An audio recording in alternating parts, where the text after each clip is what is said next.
father named him Yeah. after Mike Tyson, and here's Mike Tyson in the other corner training the guy. Okay, that was interesting. Yeah. That was a little. He clearly felt a certain way about that. Mm-hmm. But other than that, there was nothing about nothing that interests me, and I don't even pay attention to Tyson Fury's brother. So, as far Yeah. as I'm concerned, it was just an event that happened. A lot of events happen, Yeah. and I got nothing else to say about it. Yeah. Me either, my brother, man. Me either, man. So let's actually talk about some stuff that actually is interesting, and that is the NBA. Okay. Yeah, brother. We got a lot to talk about, brother. A lot to talk about. Um, First and foremost, man, man, to the Spurs, man. I watched that game yesterday, man. Mind you, they just got beat by the Clippers by 40 the night before, right? Mhm. They were down by 20 against the Phoenix Suns. Mind you, Phoenix Suns do not have their full roster, okay, bro? Mhm. So we're not even going to super hype the game. I'm not going to say like, oh yeah, you played with Devin Booker, Bradley Beal, the whole they're all not played together yet. You know, unfortunately, Bradley Beal's coming off a back injury where they're gonna, they got to kind of coax him into the rotation, and then already Devin Booker caught an ankle injury. So and so it's been Durant by himself with his supporting cast, which is for the most part some young guys and some young guys. You know what I mean? Mhm. I'm interested to see the full team in display mode, but we got to deal. We got to deal with right now. And Wemby, once again, Charles Barkley. I said it best. And I don't really quote Charles Barkley sometimes because he sometimes be bugging, but he actually made a good observation. He said, "Man, we got to stop this in the NBA, man. When we expect these rookies to come in here and live up to the billing and hype and all that. Only one that he could say, and Shaq caught offense too. He said, man, he said, I dominated. He's only one person that lived up to the billing and came in with the hype and actually not only lived up to it, but exceeded it. And that was LeBron James. Mhm. And he was right. I mean, Shaq did dominate, but like you said, your team didn't make the playoffs the first year. It did. You know, he didn't. It's not too many teams that make the playoffs. Get with the number one pick. That means your roster was bad. You had a ping pong, bro. That means you didn't have a good team. Okay, but to LeBron James' credit, he lived to the billing. He came in with the hype and lived up to it and some. He was the king. So when you get the moniker of being king, that means something, right? Mhm. But back to Wembanyama and the Spurs, man. Once he slowed, well, you got to think this is the first time you're seeing these teams. Okay, this is the first time. Okay, and then you're coming from the European League over to the NBA, which is clearly the best in the world, right? It's an adjustment. Right now, the game might be slightly fast for him, but once it slows down, he's going to be a problem, man. He's going to be a problem. One thing I love that Pop is allowing him to do, which is great, is he's letting him play his game. You know what I mean? He's letting him fill it out, play his game. And this to the greatness of why Greg Popovich to me is such one of the greatest coaches, right? Because he can make adaptations. As old as he is, and how old that system seems to be, he can make adaptation with the roster that he has. You know, he understands he doesn't have a Tim Duncan or a David Robinson. Okay, he's not that type of big, Mhm. but he is a skilled big. So why would I want to limit my skill big and just put him in the paint, 7'4", leave him in the paint, post him? Why? When he's a defensive nightmare. Think about it. Who you gonna put on him? He has the ability of a Durant at 7'4", though. You know what I mean? And then defensively, he's gonna alter your game. Like you gotta adjust your shot going against a 7'4" guy. I don't care what he's long. So you're not going to be able to get no floaters off, none of that stuff with this guy.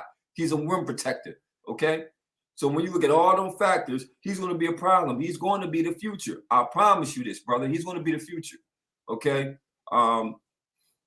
I still got Phoenix as being one of my top dogs to come out the West, especially once Bradley Beal and Booker get there and they get gel. That's going to be the key to me. Can they gel? It takes time to kind of feed off your teammates. But once they kind of reach that gelling period, offensively they're going to be a problem. My only issue with them is the bench going to be able to complement the 3 stars. That's it. Especially talking about.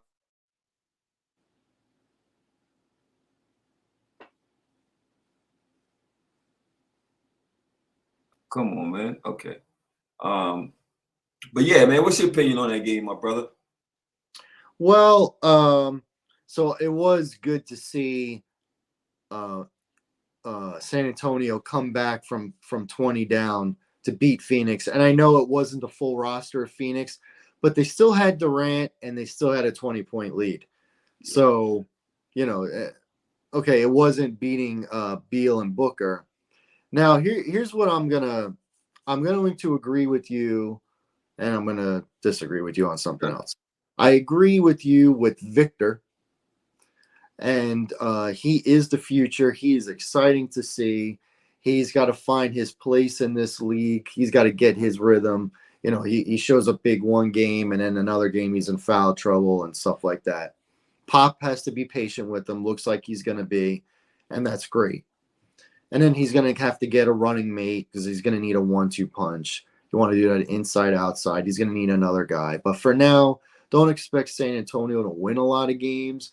But watch him because this guy is exciting. He's the future. And these guys, when they take care of themselves and they really watch their diet early on and things like that, and they stay out of trouble, it's no big deal for them to go 17, 18, 19 years, in the league. So, it used to be a big deal if you were, 10, 11, 12 years. Mm-hmm. Now, you could be in there to, approaching like 20 years and stuff like that. So we might be seeing this guy for another, 17, 18 years plus. So I'm excited about that. He is definitely the future of the NBA, as LeBron is technically in his twilight years. The one thing, though, about Phoenix, this Bradley Beal thing has got me a little bit concerned. He's missed a lot of time in the last 3 to 4 seasons, a lot. You're right. And he is one of these thin-framed guys that go to the hole, and when they fall, their little thin bones can't hold up like a bigger guy can. Mm-hmm. And I've just seen these perimeter guards. I've seen this happen before with these thin guys. That's what I worry about with the guy from Memphis, the one that's suspended. Yeah. Ja Morant. Yeah, man. That's what I worry about with him. He can jump out of the gym. He's got all the moves and everything like that, but his build is slender, and even getting stronger, he's still gonna have that same build. And I don't know if he's gonna last, to be honest with you. But we're not talking about him right now. I'm just using him as an example. I worry about Bradley Beal. I worry that Houston isn't going to get the best of Bradley Beal. His best might be behind him, just because, what they say, the best ability is availability. And if this guy's not available to play and he's consistently in and out of the lineup, then really it's not a big 3 for them. It's a big 2.5. So I'd rather have a solid starter than a star that's in and out that I can't rely on for whatever reason. And with Beal, it is an injury thing. It's not a Kawhi thing. It's not a load management thing. Right. It's an injury thing, but it is what it is. He's not there. He's not there. And you're right. Now, Booker's injured. He got injured early. I think he got injured in the second game.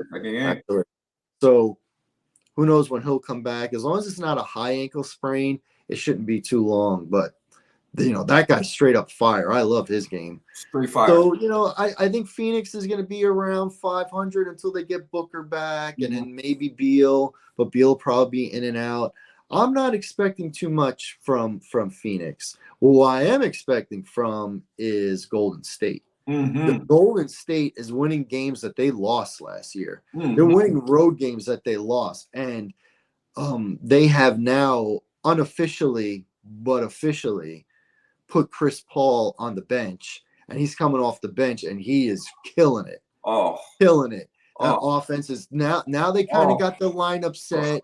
Now they know their offense and who's in, who's out. You don't have to worry about egos, and Chris Paul has to start and stuff like that. He's coming off the bench, and now they're rocking and rolling. So I think as long as Golden State Yeah, stays healthy, I yeah. think they are going to be one of the top seeds. I think they're going to be, a 2 or 3, and they're going to be a tough out. I totally agree with you on that one, my brother. And I was never really worried about that rotation. You know what I mean? Because one thing about Chris Paul is, especially now in this part of his career, man, he understands his role. He's coming into a veteran team. It's not like it was a situation when he went out OKC with the Thunder and they were a young team, and it wasn't like it was when he went out Phoenix where he had to be the glue of that team. They had to teach you kind of the winning ways and build the culture up there. This culture already built. He's going to a championship team, man. Like, you still got one of the, if not the best player, definitely the marquee player in the league with Steph Curry. You got to give Steve Kerr his due when it comes to